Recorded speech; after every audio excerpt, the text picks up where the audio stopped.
go, Charles. Yes. I'll go find a peanut butter cookie to eat. Got an extra 5 minutes. When you look at Nwora, as good as he is, you've played him a number of times, how do you go about trying to best stop a guy like that? Well, it is hard because he has multiple ways that he hurts you. You've heard me say this before. It's like a broken record probably, but you can't stop it. You just try to hope that you can hold down his efficiency. If you cut down his percentage, or if you cut down the number of rebounds, that can help you because he's really gifted. I mean, you look at it. What is it? I can't see, but I had my eyes checked this morning. They dilated it, so it's hard. I mean, he's on 19 a game with the other team's defense aimed at him. And the reason you know that, because you look, the next guy's 9.9. So he averages twice as much as basically, not quite, but twice as much as anybody else. So all the team's defenses are aimed at him. And still be able to do that and do it as effectively is pretty impressive. Is that a situation where is it easier to try and sell out for the threes because you know that he is such a high volume and high efficiency three-point shooter, or do you try and back in a little help? Well, if you do that, I think you're doing it the wrong way because he's 41.5 from three and he's 44 from two, so you'd be better off giving him the twos. I mean, you'd be, you just can't. There's no which way you can go. If you give him the threes, you can do the math. Almost 42% from three. He's probably going to be a lot more than 44% from two.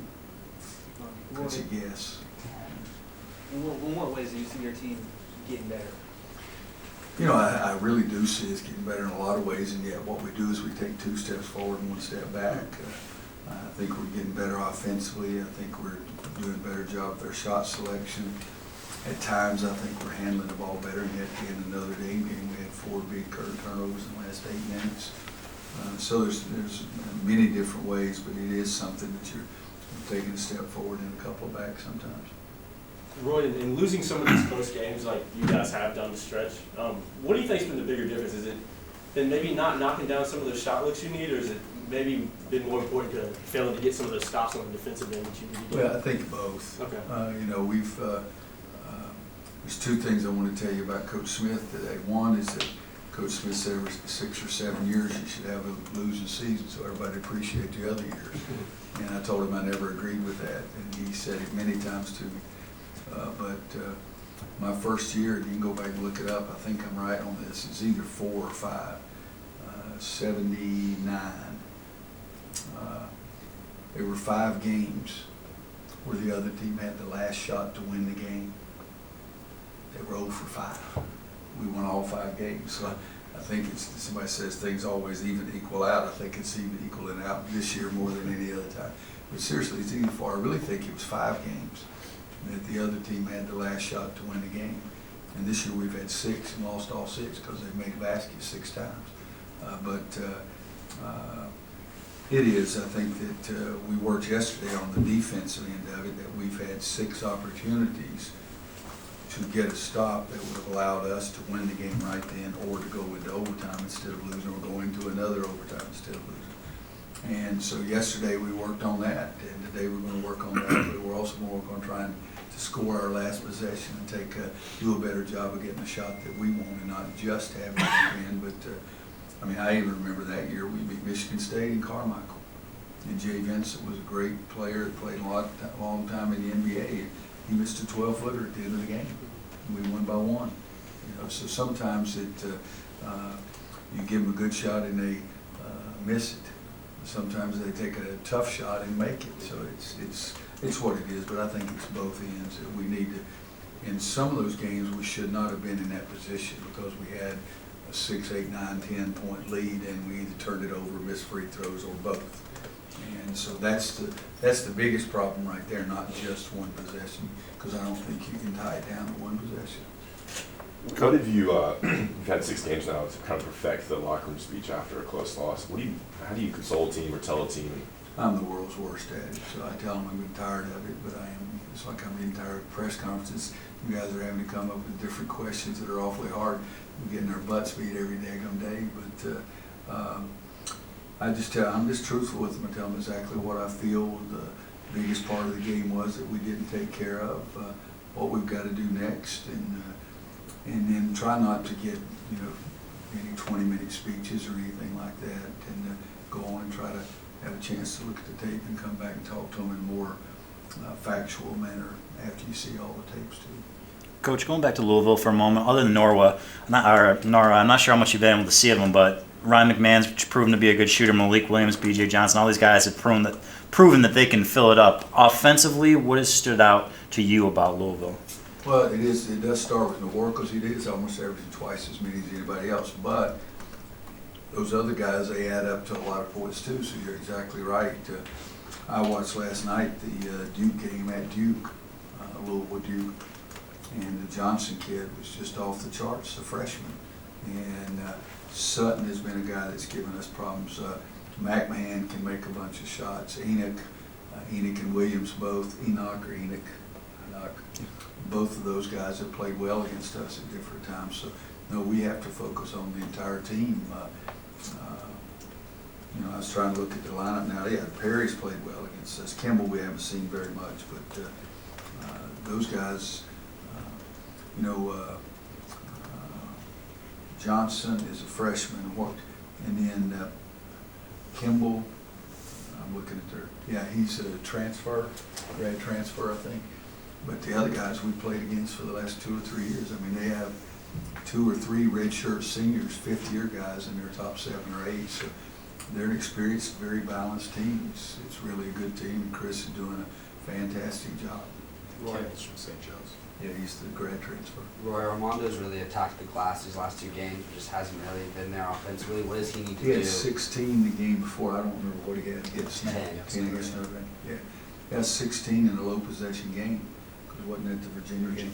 Yeah, that's really impressive. But he's got to finish more plays. When I think about big guys, we always say that we want our big guys to shoot 55 to 60%. So he's at 46, and so he's got to finish more plays. And silly turnovers or an illegal screen that was crucial against Notre Dame, you got to stop doing those kind of things. But he has a chance to be an elite rebounder. And you talked on Wednesday about when Cam was here, just his impact of just one guy playing hard. One guy makes a majority. Right. Have you seen any of your players since he's been here kind of try and step up in practice and try and emulate maybe his energy? No, guys, there's nobody like Cam. Right. Okay, I mean, you're talking about some guys that aren't nearly as gifted. So he's a guy that's very gifted and who had his intensity level up at really high level. But he was coming in and playing for 30 minutes. A lot of guys, human nature is that if it's a 2-hour practice, the guys don't have that energy level because it's a 2-hour practice and they lifted weights before and they know that they're going to get on the inline and run sprints at the end. Cam, I mean, I was stunned by what he did at the end of practice. He just walked off. I yelled at him. I said, "What about the inline?" He just waved at me and kept walking. That's a heck of a benefit. So nobody has the talent to duplicate what he did, nor do they have the energy level because they know they don't have to do other things that they don't want to do. Speaking of Cameron, you had him back here for a couple of days. What was it like talking to him? Was it the experience? And then additionally, what's it like recruiting Puff, his brother, to UNC? Well, it's we've known Puff for 3 years. So it was easier. We've known Mom and Dad. Cam had a wonderful experience and was saying great things about us and that kind of thing. And Puff had been in the stands cheering for his brother and cheering for North Carolina, so it was a great advantage for us. And Puff can really shoot the ball. He's, when you recruit him and you look at Cam, you think, there's a chance he could really be a latecomer, late bloomer, which is similar to what Cam was. And so we hope that part. The other part, visiting with Cam, there wasn't a lot of time. I mean, he's at practice and he's at the game. I don't go over and sit down and visit with them before the game or after the game. So when I have a chance to visit with guys a lot more in the summer when they come back. But, when Friday night, I went recruiting somewhere, and either Thursday or Friday night I was gone. So I wasn't here with him a lot of times. It's just things going okay, you look good, you feel good. What's the biggest problem for you? 5-minute conversation's all it is. You see that dunk he had? Yeah, I seen him text afterwards. That's the way I seen it. I said, "Oh my gosh, who is this guy?" Yeah.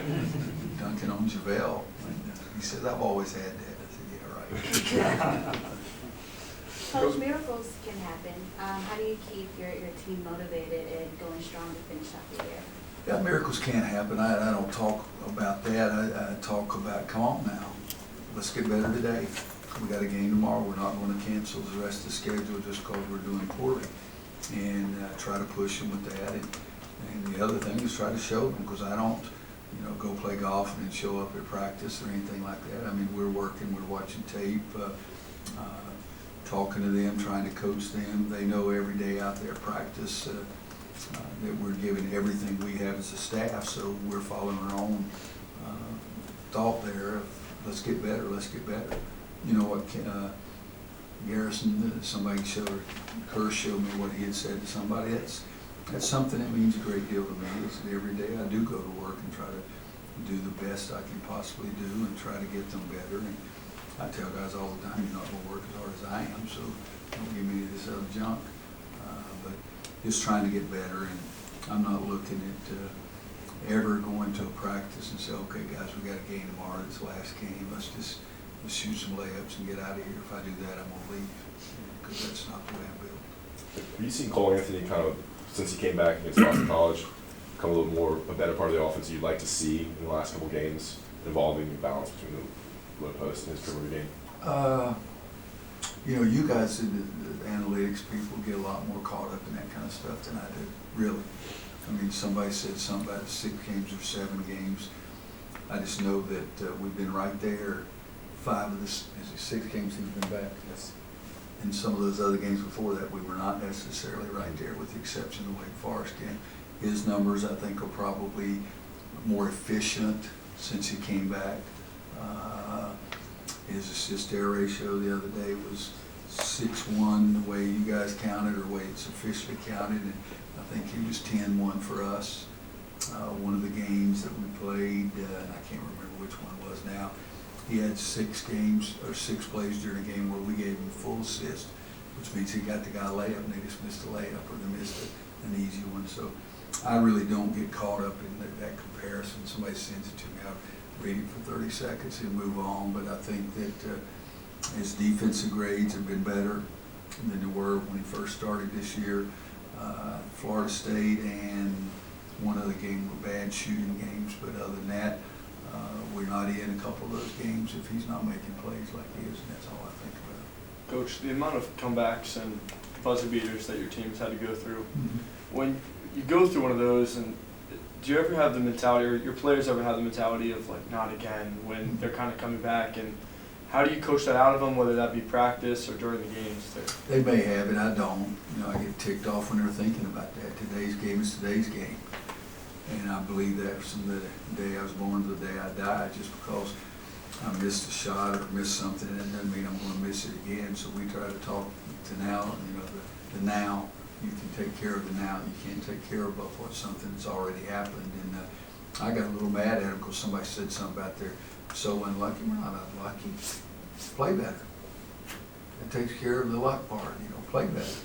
Yes, teams have made some tough shots, some big shots with the clock running down and game on the line, but that's we have that prerogative also for us to do it, or we have the prerogative of playing better defense and stopping them.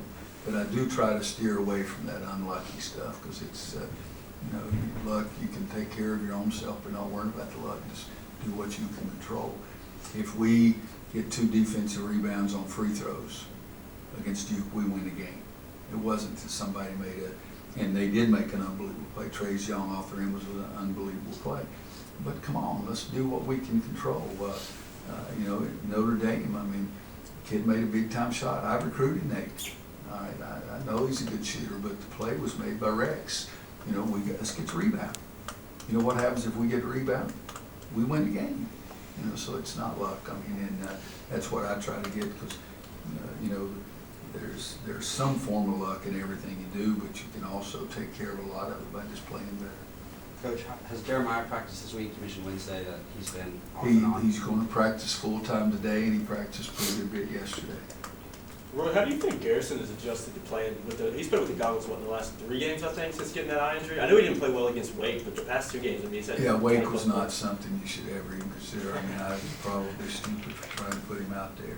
But he wanted to play badly, but he was just so uncomfortable kind of thing. But yeah, I think that even in the weight game, I'd say just get, I told him 2 or 3 games before that, get the free throw up in the air, it's got a better chance. And he couldn't see the rim, I told him shoot for the middle one. You know, it's like, what was that line? And the guy told I don't Doc, remember which movie it was. yeah, it's, guy told Doc Holliday, you're so drunk, you probably see 2 of them. He says, I got 2 guns, 1 for each one of you. Well, that's, if you see a 3 baskets, shoot for the freaking middle one. That's the way it is. But no, I think he's more comfortable with it, and we want to keep protecting him, because that's 3 times in the same eye. It's not fun. I wanted to ask, this is actually a long time ago, but Steve McGrath got let go at UNCW for 2.5 years. I don't think you've talked about that. What are your thoughts on that? And you talked about, obviously, I'm sure you've talked to him since then. Yeah, I didn't talk to CB last night, so, you know, I've always felt that no college coach should be fired in the middle of the season. It's not professional sports, it's college sports.